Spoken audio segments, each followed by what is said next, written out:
You could go to Uxmal and you can see the friezes on the wall. They would, they would burn the parchment and send the smoke. First they would bloodlet. This is the Maya, not the Egyptians. They would bloodlet. They would take bloodlet.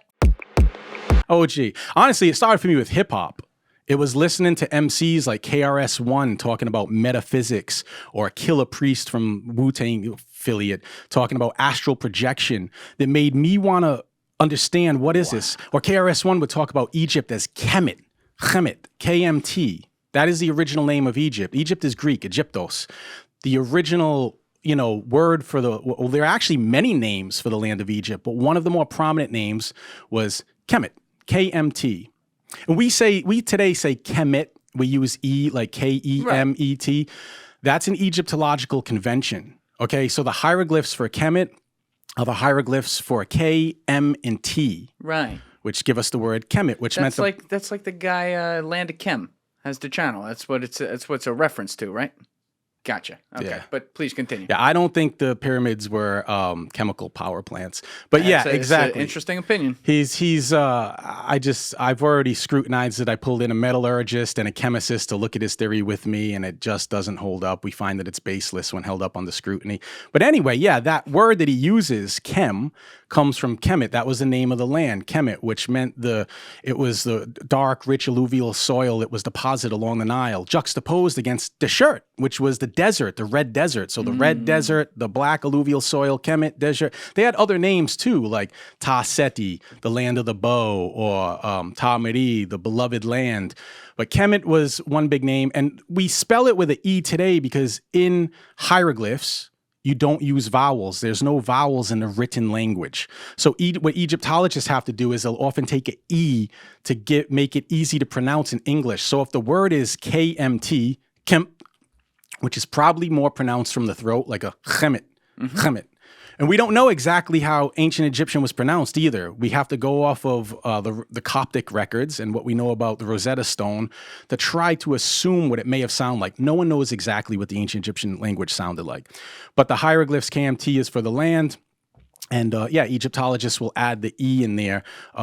It's not that vowels weren't spoken, because vowels were sacred. The priests would do incantations, magical spells, and meditations using vowel sounds, like Om, not saying they used Om, but the vowel sounds, they would pronounce them, but they didn't write it into the written language. But yeah, Kemet is one of the ancient names for Egypt. And yes, I've studied the hieroglyphic language. Wow. I'm not saying that I can read every hieroglyph like newspaper, because it's very complicated. You have to, hieroglyphs, it's a beautiful language. And it doesn't take that long within a few months of intensive study, you can get a good grasp of it to the point where you can walk in most museums or come on one of my tours to Egypt and look at the walls of the temples and the stela and the tombs and start to piece everything together. Because honestly, a lot of it is recurring motifs and phrases, and most of it is offerings. Most of the hieroglyphs you see in Egypt is an offering formula. And when you get to distinguish and know, okay, this is a Hetep Nisut, which is a specific offering formula, it becomes easy to... What do you mean? But a little more expansion on offering for all of us out there. Yeah, so, for the ancient Egyptians, their worldview was different than ours in a sense. They had a different ontology, a different understanding, right? What is it that fascinates us about Egypt? What is it that calls you to Egypt? It's the big megalithic sites. It's the pyramids. It's everything. The architecture, everything, right? I think it's deeper than that. It's not so much about the architecture. It's about the consciousness of the people behind it that resonates with us most. And this was a spiritually oriented people who seen this whole, or had an understanding of rather, this whole unseen realm around us of what we say gods. For them, it wouldn't be God, it would be Netcher or Netcheru, many gods. Netcher is an ancient Egyptian god, right? So the ancient Egyptians didn't have gods. They had Netchers, which were principles or aspect of nature and cosmology. In other words, the wind blows. Let's call that Shu. And that is, in a sense, a Netcher. And in Egypt, whenever you have plural, three or more of something, many, you have the sound U. So Netcheru means many. You have the sound E if there's two. So like the word for land in Egypt is Ta. So if you have the two lands, Upper and Lower Egypt, You have Tawi, two lands.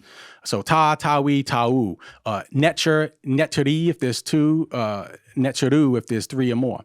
So they had this concept of the Netchers, which were like spiritual energies or, really principles or aspects of nature and cosmology. Just like the Maya in Mesoamerica, right? They had a veneration for the rain. They had the rain god Cha'ak. It was a way of taking the rain and personifying it, giving it a face, making it an our likeliness. You take the body of a human. The ancient Egyptians would have these anthropomorphic figures where, you have the body of a man and the head of a jackal or a dog, Anubis. Why? This is all esoteric symbolism. It's the body of a man to represent something in our likeness that we can grasp. The ancients struggled to understand physics and metaphysics and explain it like we do today. So they would take an image that's familiar with us, the image of man, and they would put the image of let's say the head of a dog on it. Why? Because they were observers of nature. They weren't glued to their iPhones and going through Discord and running out to Best Buy to buy a new hard drive. They were focused on their surroundings and they were observers of nature and the cosmos. And so they would see that the dog had instincts. You could let a dog go at night and it would find its way back home. It would eat the dead carrion, which had a more deeper, profound symbolic meaning for them where, it would eat the dead to have sustenance, to bring itself life. It represented a cycle. And that is what is expressed in the vast majority of ancient Egyptian symbolism. It's cosmology, it's cycles, it's death and life, it's destruction, creation. And understanding that these things go in cycles. So in order to sustain all of this that is given to us by the creator and the gods, we have to make offerings to appease the gods. The Maya in Mexico did this. You could go to Uxmal and you can see the friezes on the wall. They would, they would burn the parchment and send the smoke. First they would bloodlet. This is the Maya, not the Egyptians. They would bloodlet. They would take bloodlet. Yeah, they would take the bone, the tail of the stingray, and they would the shaman. This was a shaman that would do this, and he would perforate his penis, his phallic member, and the blood would drip onto paper. They would light the paper. Oh, wait! The shaman was stabbing his own dick. Oh yeah. With what? What is it though? It's a symbol of fertility, right? It's reproduction. This is the part of the body that's going to produce and bring new life. And so the blood would drip onto the paper, the parchment. Is he hard when he's doing it? I can't tell you. I wasn't there, Julian. How do you even get that to go? Yeah. And I don't know what part of the ritual. What'd you say it was a stingray? The bone. Yeah, they would use bone basically. Oh.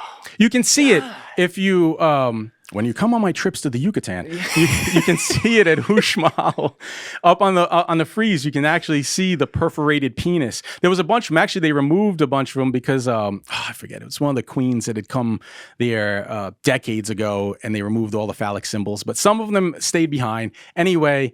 They did that in Rome too. There's some weird little ties here. But go ahead. Yeah. So you can see the perforated penis. And my whole point though is that the blood was an offering because blood is the life. We're thriving on the blood. So we're giving back. It's a very beautiful, poetic thing in a sense. We think of it today with our modern, oh my God, cringeworthy, stabbing. For them, this is what produces life, and this blood in me is a vital essence, and I'm giving it back to Creator that created me in the first place. So by lighting the parchment, it would turn into smoke.